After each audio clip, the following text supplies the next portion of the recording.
Good morning, students. We had started the chapter 23, the state government.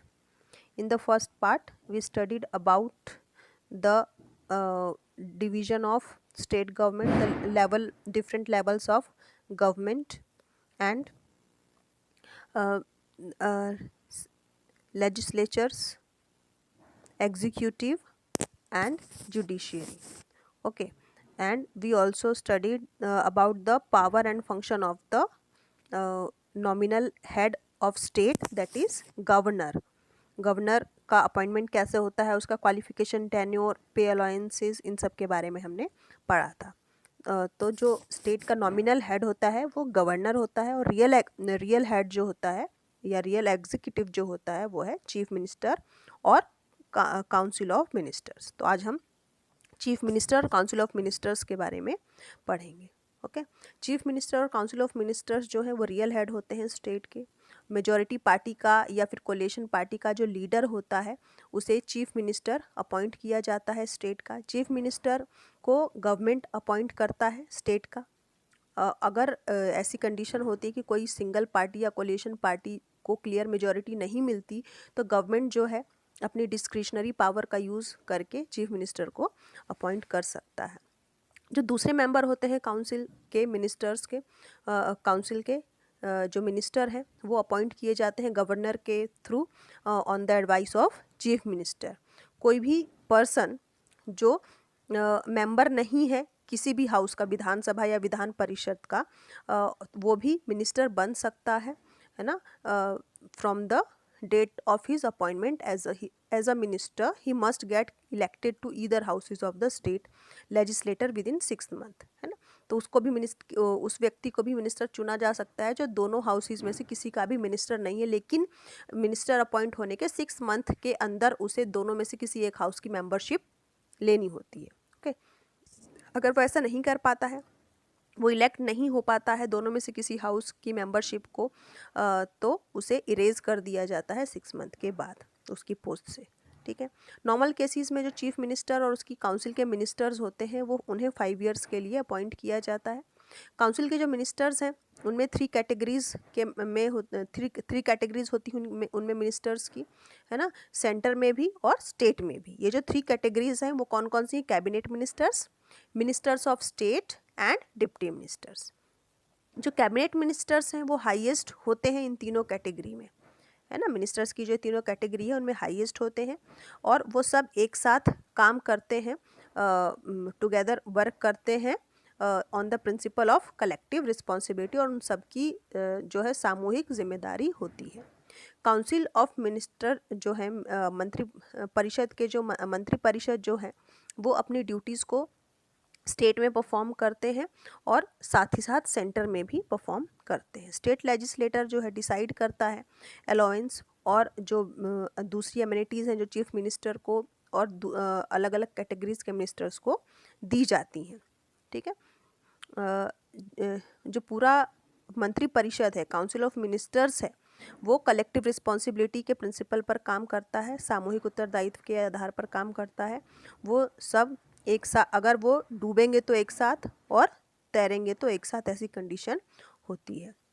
अगर no confidence का vote पास हो जाता है किसी भी एक मिनिस्टर के अगेंस्ट, है ना, तो ये जो नो कॉन्फिडेंस है वो पूरी काउंसिल ऑफ मिनिस्टर्स के अगेंस्ट हो जाता है और सभी काउंसिल के सभी मिनिस्टर्स को रिज़ाइन देना पड़ता है. इनफैक्ट जितने भी मिनिस्टर्स हैं वो कलेक्टिवली रिस्पॉन्सिबल होते हैं स्टेट लेजिस्लेचर के लिए, अपने हर एक्शन और अपनी हर पॉलिसी डिसीजन के लिए. इसी तरीके से जो चीफ मिनिस्टर का रेजिग्नेशन जो है वो पूरे मिनिस्टर्स के रेजिग्नेशन को रिगार्ड करता है.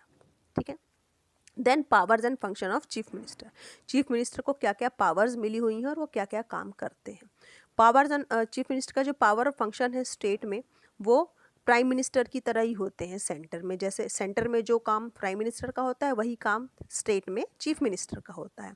सिर्फ एक ही डिफरेंस होता है अथॉरिटी का, है ना. चीफ मिनिस्टर जो है वो एक स्टेट से बिलोंग करता है, जबकि प्राइम मिनिस्टर जो है वो पूरी कंट्री को रिप्रेजेंट करता है. चीफ मिनिस्टर के पास बहुत सारी पावर्स होती हैं स्टेट गवर्नमेंट के रूप में. उसकी जो पोजीशन है वो वाइटल होती है और यूनिक होती है स्टेट गवर्नमेंट के रूप में। वो एक शिप के कैप्टन की तरह होता है। स्टेट गवर्नमेंट नाम की जो शिप है उसका वो कैप्टन होता है और he is the centre point of the state administration. State administration का सेंटर पॉइंट होता है वो। चीफ मिनिस्टर जो है वो लेजिस्लेटिव, एग्जीक्यूटिव, फाइनेंशियल और एडमिनिस्ट्रेटिव पावर्स को एक्सरसाइज करता है। और जो दूसरे मिनिस्टर्स हैं, कोई और जो मिनिस्टर्स हैं स्टेट के, वो इतनी सारी अथॉरिटीज़ उनके पास नहीं होती है जितनी चीफ मिनिस्टर के पास होती है। Okay, then the function and power of chief minister can be categorize as under. जो फंक्शंस हैं, जो काम करते हैं चीफ मिनिस्टर, उनको अलग अलग कैटेगरी में रखा गया है। पहला उनका फंक्शन है formation of the council of minister.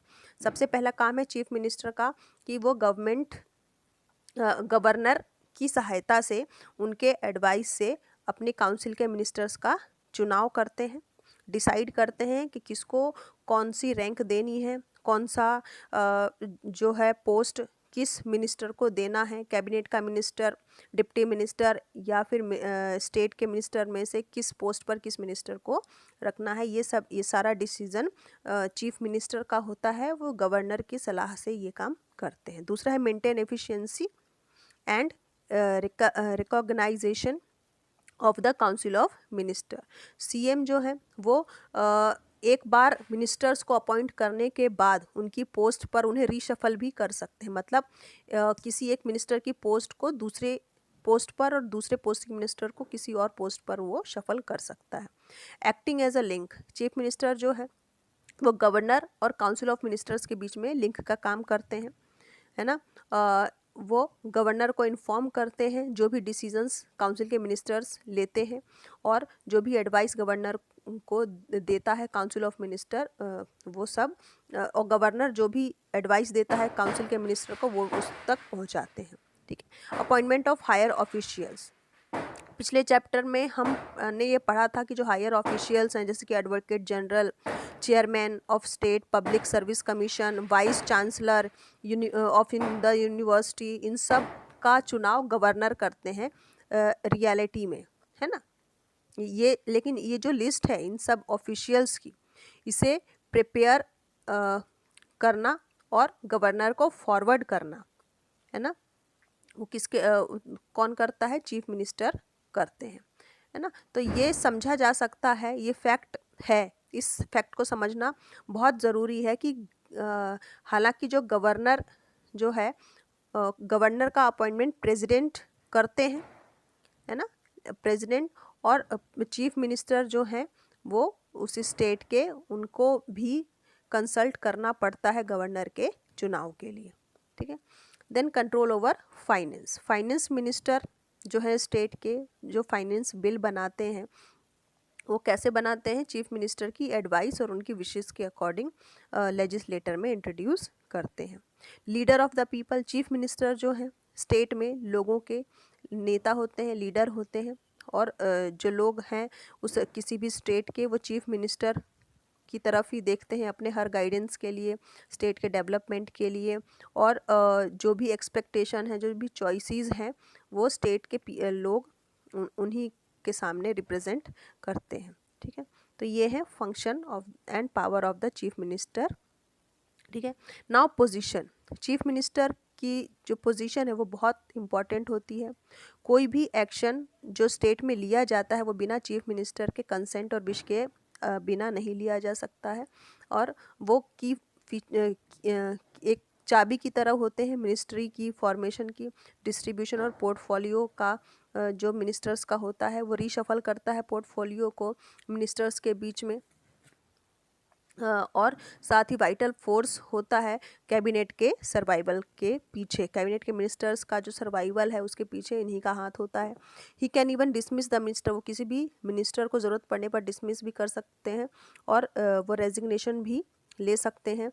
अगर चीफ मिनिस्टर रिज़ाइन करता है अपनी पोस्ट से तो काउंसिल के सभी मिनिस्टर्स को रिज़ाइन करना पड़ता है।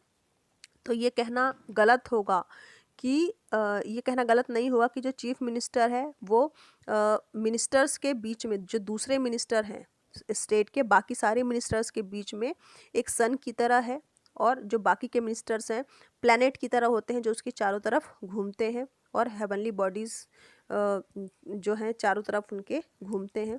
तो ये जो पोजीशन है ये एक सन की पोजीशन होती है चीफ मिनिस्टर की, जो अदर मिनिस्टर्स अदर मिनिस्टर्स के बीच में रहते हैं। ठीक है।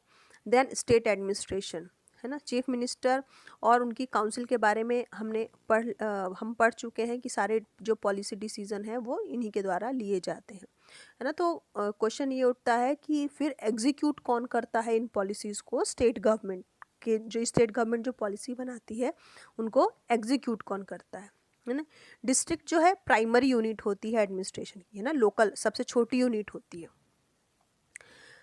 है ना। डिस्ट्रिक्ट के थ्रू ही जो लोग हैं वो गवर्नर के कांटेक्ट में आते हैं डायरेक्टली। जो लोग कंप्लेन अपनी लाते हैं डिस्ट्रिक्ट एडमिनिस्ट्रेशन से, है ना, और डिस्ट्रिक्ट एडमिनिस्ट्रेशन जो है वो रिड्रेस करता है अपनी प्रॉब्लम को। इसीलिए ये कहना गलत नहीं होगा कि जो डिस्ट्रिक्ट एडमिनिस्ट्रेशन है वो बैकबोन की तरह होता है होल एडमिनिस्ट्रेशन का, है ना। डिस्ट्रिक्ट एडमिनिस्ट्रेशन जो है इम्प्लीमेंट करता है डेवलपमेंट प्लान्स को, जिसे सेंटर और स्टेट के थ्रू बनाया जाता है। इसीलिए जो एडमिनिस्ट्रेशन का इवैल्यूएशन है उसे डिस्ट्रिक्ट एडमिनिस्ट्रेशन के एवल्यूशन के बेस पर बनाया जाता है, क्योंकि जो पूरा एडमिनिस्ट्रेशन है वो लोअर लेवल के चारों तरफ कहीं ना कहीं रिवॉल्व करता है। जो लोकल लेवल है वो क्या है, डिस्ट्रिक्ट एडमिनिस्ट्रेशन। ठीक है। तो एग्जीक्यूट करने का काम किसका होता है, डिस्ट्रिक्ट जो लोकल गवर्नमेंट होती है उनका। Then following are the major function of the district administration. अब डिस्ट्रिक्ट एडमिनिस्ट्रेशन का क्या क्या काम होता है। डिस्ट्रिक्ट एडमिनिस्ट्रेशन जो है लॉ और ऑर्डर मेंटेन करती है डिस्ट्रिक्ट में, और जो भी डिसोबे करता है ऑर्डर्स को गवर्नमेंट के, उन्हें पनिश करती है। जो टैक्सेस हैं गवर्नमेंट जो लिवाई करता है अलग अलग, उन्हें डिपॉजिट करती है, कलेक्ट करती है और गवर्नमेंट की ट्रेजरी में सेंड करती है, जमा करती है। और ये लैंड का रिकॉर्ड रखती है डिस्ट्रिक्ट्स में, और लैंड से रिलेटेड डिस्प्यूट्स को भी सॉल्व करती है। It provides justice to the people in civil and criminal cases. जो भी क्रिमिनल और सिविल केसेस होते हैं उसमें लोगों को जस्टिस देती है, और सिविल और क्रिमिनल कोर्ट्स का जो प्रोविज़न है वो डिस्ट्रिक्ट में ही होता है। It implements all the development plans